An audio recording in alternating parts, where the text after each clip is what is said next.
Kabar tak mengenakan datang dari aktor Iko Uwais. Suami Maudy Item ini dilaporkan seseorang berinisial R ke polisi. Iko Uwais dilaporkan ke Polres Metro Bekasi Kota karena diduga melakukan penganiayaan.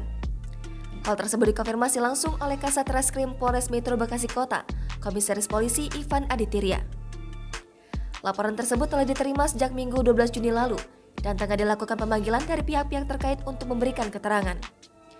Kabid Humas Polda Metro Jaya, Komisaris Besar Polisi E. Zulpan mengatakan, laporan ini bermula saat Iko menggunakan jasa desain interior dari korban atau pelapor untuk membangun rumahnya.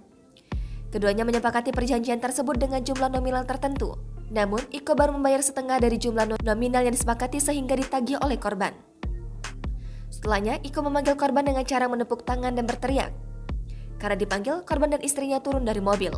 Atas peristiwa penganiayaan yang dilakukan oleh Iko dan temannya Firmansyah, korban pun melaporkan kejadian itu ke pihak kepolisian.